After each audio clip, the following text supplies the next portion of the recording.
哎，老板，哎跟你说，估计你都不相信啊，我这块黄金的马蹄金500块钱买回来的。哦，现在今年卖是不是还能净赚10万？500块钱买过来了马蹄金，这看着个头还不小了呀，确实是橙黄的。我这拖着拐带有200克左右啊。老板果然好眼力啊，这整整是170个黄金。哦，我去今年称过了。嗯，他说这个股东，他们买不起。今天说的很对，一般像这种马蹄金啊，是汉代那时候的货币。你看它的造型有点像马蹄，你仔细看这上面打了呀，这很有落款，具体刻了啥字儿看不懂，但是字体还是很清晰的。这如果是真正的马蹄金，这可比黄金值钱多了。这马蹄金500块钱搁哪买的？其实也不是买回来的，我前几天收了一个快递，别人给我发错了，我一看是马蹄金，直接给他赔500块钱。收错快递的话，那不应该原件给快递员吗？既然是你收错了，那大几率是快递员马虎送错了，哪有赔500块钱了事嘞？你当我傻哎？我发现的是马蹄金之后，我都说了我的快递丢了，快递员也没办法，按照几倍的快递费给赔给客户了。说实话啊，我见过有保价弄丢快递赔偿的，第一次听说按快递费赔偿的。试想一下，如果你这个马蹄金价值几十万，这区只赔500的话，客户是肯定不会愿意的。毕竟这么贵重的东西，快递员也要担责任啊。反正快递员是同意了。发这快递的人也认了。我也不按股东卖，就按现在金价700一克给我算。我先来跟你说一下，这个所谓的金店700一克啊，和你现在的黄金大盘价区别还是很大的。如果说你不按股东来算，170克的黄金，现在市场价合不到9万，所以和你说的净赚10万，这有点差距啊。9万10万中间都差了1万无所谓。反正误打误撞捡回来便宜，赚9万都赚9万嘛。赚钱肯定是很开心的一件事，你有没有想过赔钱？假如这个马蹄金它不是黄金，也不是啥古董，你有可能卖不来你500块钱的本金呢。不可能赔钱。你别给我开玩笑，我都去金店对比过了，比金店的金手镯都亮。比金店的金手镯亮，你很有可能对比的是古发金。不过你这外表看起来确实挺亮的。其实正儿八经汉代的马蹄金并没有你这个厚，它那个造型啊是内凹中空，形状就像马蹄一样，有立体形状的。重量和你这个也有区别，因为马蹄金在过去啊，它是汉代的货币，重量正好是250克。过去汉代啊正好是1斤，现在来说就是半斤重。这大概价值啊，在当时值1万钱，但是我们普通人没有啊。这种马蹄金啊，都是皇帝赏赐之用的。而你这个马蹄金的来历也很特别，毕竟是别人发错快递，你耍小聪明得来了。先说170克的重量，如果是真正的黄金，就这么大个又这么厚的话，不说有1斤，那至少得有6、7两了吧。所以从重量上啊，就直接把它给 pass 掉了。但是这个马蹄金黄归黄，正面看上去没褪色，但是你翻过来你看一下，它就不一样了，它这有点发红，这就是我们手上一出汗氧化之后就变成这个颜色了，甚至地方你看一下有些都发黑了。所以我看你这个马蹄金啊就是假的。不可能是假的。人家今天都夸赞我的股东，人家黄金多呀，都表示买不起。你不是买不起这么简单，既然人家是开金店了，对吧？即使你这个是黄金，你就是再拿10个8个，人家也买起了。说你这个是股东买不起啊，人家说的是反话，他的意思没有揭穿你这个是假的，给你留一份面子。你到底啥意思哎？今天看出来假不说，你说给我说的是假的，你能给我几万吗？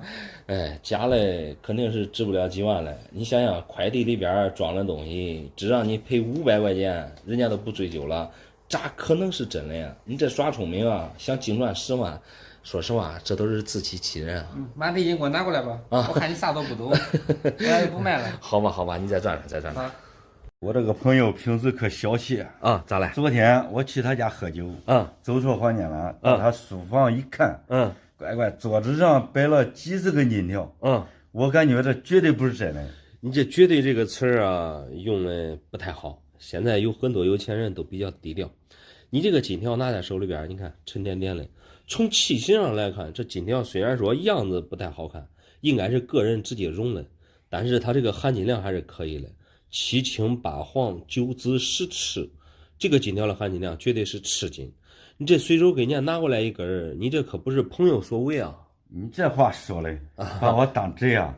别人不了解他，我肯定是了解他的呀。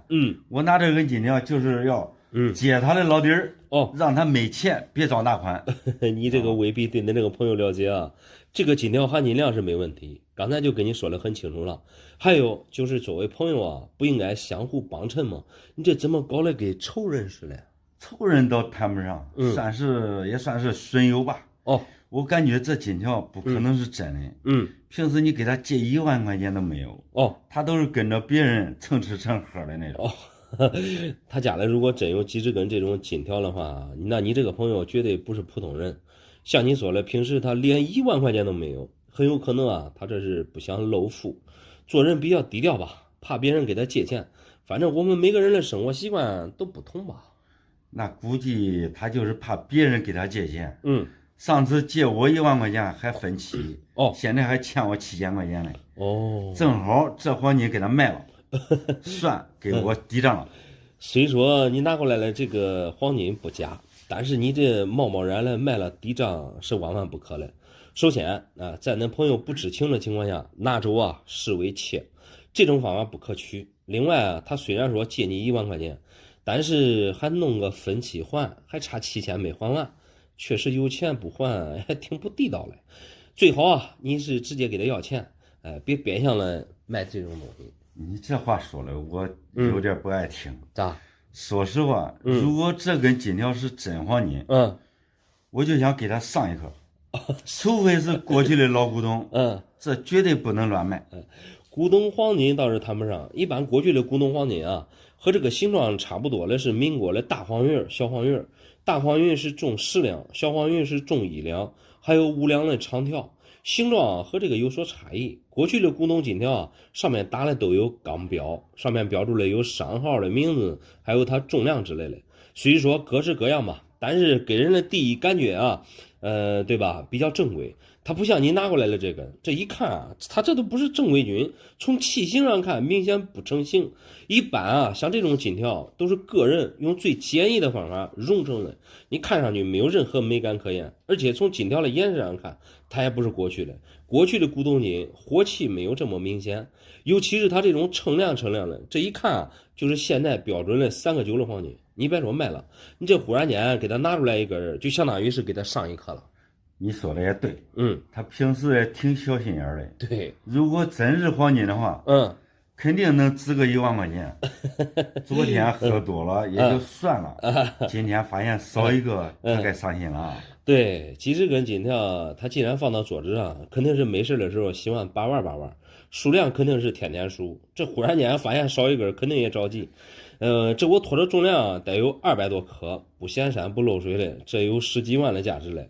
万一一着急啊，他再怪罪他家的孩子，如果有暴力倾向的话，再打一顿他孩子，说实话，这真不划算了。你说的也对啊，老板，那我赶紧给他还回去吧。对，给他还回去吧。谢谢老板，没事。